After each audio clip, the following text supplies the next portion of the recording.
Hola, ¿qué tal? ¿Cómo están? Mi nombre es Gabriela Valderrama y voy a estar a cargo de esta asignatura que es Legislación Educativa. Legislación educativa en México, y también hablaremos un poco de la legislación educativa en Colombia, tratando de establecer ahí un parámetro de comparación. Creo que de la realidad latinoamericana, dos países que son muy similares en muchas cosas somos Colombia y México. Y me encanta recibir a los alumnos de Colombia que nos acompañan en este momento, en este curso. Entonces va a ser una pequeña exposición como tipo introducción de cuál es el marco legislativo, a reserva de que tenemos que ver todo esto a detalle. Van a tener ustedes en la plataforma un encuadre, ese es un documento en Word, con las generalidades del curso, que creo que pues, si ustedes ya han tomado otras materias, pues es retomando un poquito, ¿no?, la normativa de la Universidad Cuauhtémoc y cómo vamos a trabajar en este curso. Entonces, bueno, entrando un poco ya en materia, la legislación educativa en México está sustentada en el artículo 3º de la Constitución Política de los Estados Unidos Mexicanos, en donde se garantiza el derecho a la educación pública, gratuita, laica, inclusiva y obligatoria, que son dos aspectos que recientemente se han incluido en la ley en México. La educación en México está regulada también por la Ley General de Educación. Esta ley es de observancia general en todo el país y está sujeta a la Rectoría del Estado. Ahí podemos observar cómo se distribuye la función educativa en toda la federación, los estados y los municipios, así como en la Ciudad de México. El cambio más importante que se ha dado en materia legislativa en educación fue en el año 2019, a raíz o a partir de las llamadas reformas estructurales, que se crea la nueva escuela mexicana, la NEM, le decimos de manera abreviada, como un proyecto integral y humanista. Destaco ahí la palabra humanista, el aspecto del humanismo es central en la reforma educativa, con un enfoque inclusivo, con equidad y participación comunitaria. La NEM busca consolidar un sistema educativo que fortalezca el desarrollo armónico de todas las capacidades del alumno y que vincule la educación con los principios de derechos humanos y justicia social. Entre los cambios más importantes que vamos a encontrar en la legislación educativa y con la nueva escuela mexicana están el enfoque humanista integral, la formación de civismo y ética desde preescolar, que eso es muy novedoso y muy importante también, la dignificación y revalorización del magisterio, atención a la salud mental desde las primeras infancias, inclusión y equidad, reorientación de los planes y programas de estudio, fortalecimiento de la educación comunitaria, aquí tengo un pequeño error, educación comunitaria, uso de tecnologías y modalidades híbridas en la mejora escolar y la universalización de la educación obligatoria. Entonces, también podemos observar que en la actualidad los programas de estudio se ajustan y son más flexibles y contextualizados, que es un aspecto que también contempla por ahí la legislación colombiana. Un aspecto muy importante de la reforma es que desde la primera infancia los niños reciben enseñanzas de civismo, ética, geografía y filosofía. Eso de verdad que hay que destacar este aspecto. Y bueno, pues los cambios más relevantes y complejos que hemos visto en la legislación educativa a partir de 2019 hasta la fecha son la derogación de la reforma educativa de 2013, que elimina el Instituto Nacional para la Evaluación Educativa, el INE, y cierra la Comisión Nacional para la Mejora Continua de la Educación. A cambio va a generar otros mecanismos para cubrir un poco la evaluación, pero se va más hacia el lado de la capacitación de los maestros.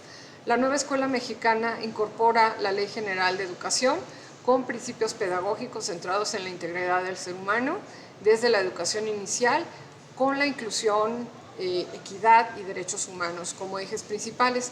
La reforma destaca la educación comunitaria y el derecho universal también a la educación superior.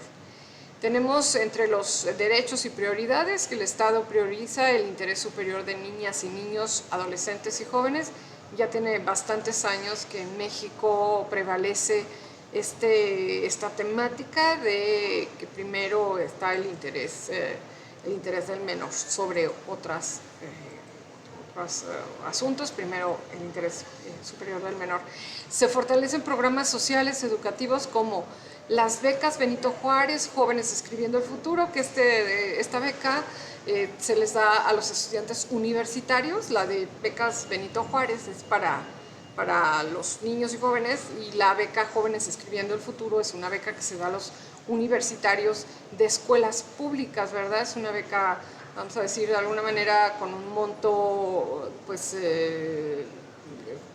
bastante bueno, digo, para el caso de mucha ayuda para los jóvenes, que son cerca de 10,000 pesos. Y luego está la beca que se llama Mi Primera Beca, para empezar, créditos a universidades públicas para fomentar la obligatoriedad de la educación superior.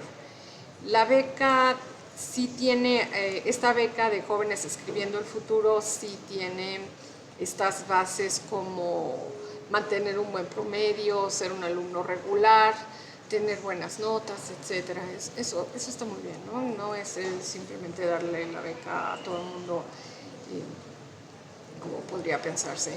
Las evaluaciones educativas se suspendieron, las evaluaciones estandarizadas, y el gobierno menciona que punitivas, ¿verdad? Ahí habría que ver si realmente eran evaluaciones punitivas, y se implementan evaluaciones diagnósticas. Es muy interesante esta parte porque no sabemos estas evaluaciones diagnósticas qué resultados han tenido en los últimos años y si realmente se están haciendo de manera efectiva y con un objetivo claro, ¿verdad? Para mejorar la calidad de la educación, porque sí es importante la parte de la evaluación educativa, sobre todo en el magisterio, ¿no? Un aspecto importante es que se ha establecido un diálogo permanente con los sindicatos para evitar conflictos laborales, y bueno, pues eso sí lo hemos notado. Marco constitucional legal y fortalecido, los derechos humanos, la igualdad sustantiva, la inclusión como enfoque ético y comunitario tienen especial relevancia. Y bueno, también el tema del federalismo y el financiamiento. Este aspecto queda bajo la rectoría del Estado, como siempre ha estado, pero en cooperación con los distintos niveles de gobierno, con asignaciones específicas de recursos bajo un seguimiento institucional. Que de hecho, en términos generales, México ya tiene unos buenos años bajo el esquema de administración pública, bajo el marco lógico y el presupuesto basado en resultados, ¿verdad? Bueno, están las tendencias y enfoques de la educación internacional, que también es de observancia del gobierno mexicano, y tenemos básicamente dos ámbitos, o dos estándares internacionales a los cuales se apega el gobierno mexicano, que sería a la UNESCO y a la OCDE. Acuérdense que México es miembro de la OCDE, y durante muchos años hemos hecho la prueba PISA. Ahora creo que ya no se está llevando a cabo ese proceso, pero pues es muy importante. ¿En qué nos apegamos a estos organismos internacionales? Sobre todo hay tres ítems aquí, que serían derechos humanos y la educación, inclusión social y equidad, desarrollo sostenible y formación de una ética internacional. Ahora, la nueva escuela mexicana incorpora también la conciencia nacional e internacional y la solidaridad entre sus objetivos educativos. En materia de cooperación internacional, la política educativa mexicana responde a los estándares globales y las políticas de los organismos internacionales.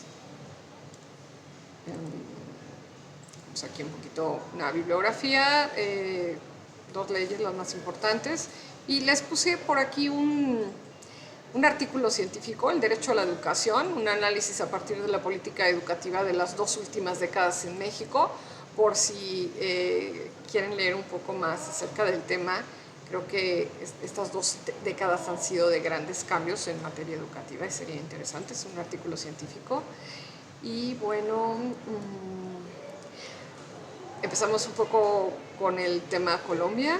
El marco jurídico de la legislación colombiana en materia de educación está en la Constitución Política de 1991, que se consagra la educación como un derecho y un deber ciudadano. Está la ley de 115, que es la Ley General de Educación, publicada en 1994, que también tiene su decreto reglamentario, el número 1075 del año 2015. Ambas normativas establecen los principios, así como la organización del sistema educativo en todos sus niveles, los gobiernos escolares y el proyecto educativo institucional. Hay otras leyes, como es la Ley 715 de 2001 y los decretos 1290 de 2009 sobre el tema de evaluación, y el decreto 1290 del año 2009 sobre tema de evaluación, y el decreto 1278 de 2002 sobre la profesionalización docente. Como podemos ver en los dos marcos jurídicos de los dos países, pues hay unos temas que son temas eminentemente importantes, como es la profesionalización docente, el tema de la evaluación, ¿verdad? Son temas muy importantes. Ok. Acerca de la Ley General de Educación, la Ley 115 de 1994, esta ley organiza lo que es el sistema educativo en Colombia, establece los principios objetivos, la estructura del sistema educativo en sus diferentes niveles, preescolar, básica, media y superior, y las modalidades en las que se imparte la educación. Determina también las obligaciones del Estado, los padres de familia y los educandos.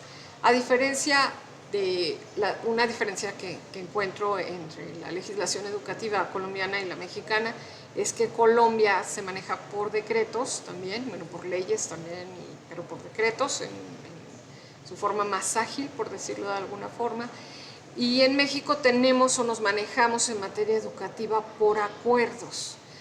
Ya revisaremos algunos de los acuerdos más importantes en el caso mexicano para que podamos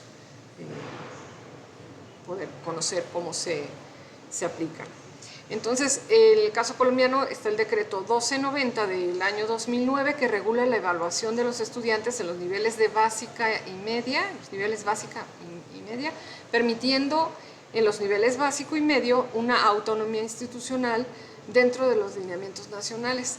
Está la Ley 715 de 2001 que establece normas sobre recursos y competencias y organiza la prestación de los servicios educativos, y el decreto 1278 de 2002 que expide el Estatuto de Profesionalización Docente y reglamenta los procesos de concurso de carrera docente. Nosotros acá le llamábamos carrera magisterial. Bueno, está el sistema de educación superior también con su propia ley. En el caso mexicano y el caso colombiano, ambos tienen su ley para la educación superior. Este está regulado, en el caso de Colombia, por la ley especial y con el Consejo Nacional de Educación Superior, que se denomina por sus siglas el CESU, que establece normas y funciones internas. La ley 387 de 1997, que refiere las medidas de prevención de desplazamientos forzados. A mí esto es un tema que me parece súper importante y que nosotros en México, Colombia, tenemos una situación pues, de violencia de mucho tiempo atrás y que resulta muy importante considerar, tomar en cuenta para protección de las comunidades educativas. Aquí en esta ley tiene contemplado la ayuda a la reintegración de las personas, el apoyo psicológico y los programas de alfabetización. El decreto 1075 es una recopilación de normas, se publicó en 2015, refiere a la organización del sistema educativo, la educación formal, no formal e informal, y menciona los estándares para cada una de estas modalidades, el nivel educativo, las pautas de inclusión para asegurar una buena educación y uso de las tecnologías de la información y recursos digitales. Y bueno, finalmente una muy pequeña conclusión, este primer contacto con las dos legislaciones en los dos países, acerca de los cambios que se producen con la nueva escuela mexicana. Podemos decir que está el enfoque humanista, comunitario, inclusivo y equitativo, y el sentido de pertenencia nacional, así como el respeto a la diversidad y el compromiso social. El tema de la incorporación de la enseñanza del civismo, la ética, historia, geografía y filosofía desde las primeras infancias o desde la primera infancia. es sumamente importante.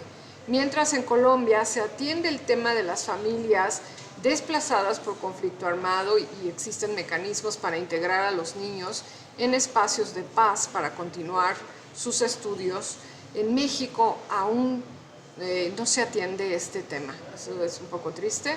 La violencia ocasionada por el crimen organizado bien merece la atención hacia los niños y sus entornos educativos, que incluso han quedado bajo fuego, como ha sido el caso de Culiacán en el estado de Sinaloa en los últimos meses, los últimos tiempos.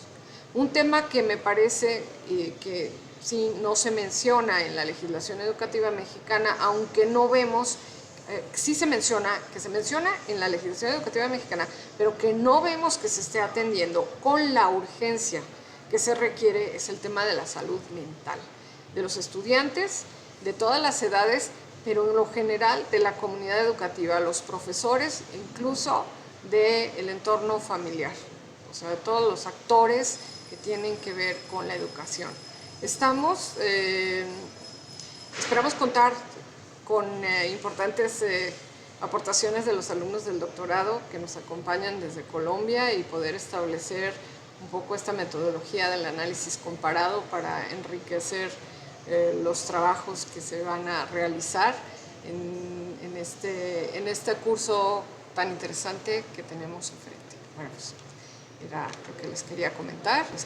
Van a tener ustedes en plataforma esta presentación, acceso a esto, y también al encuadre, que son un poco los lineamientos de la clase, y pues bienvenidos todos, ya estaremos en contacto en cuanto nos den luz verde con las claves para ingresar al sistema. Muchas gracias.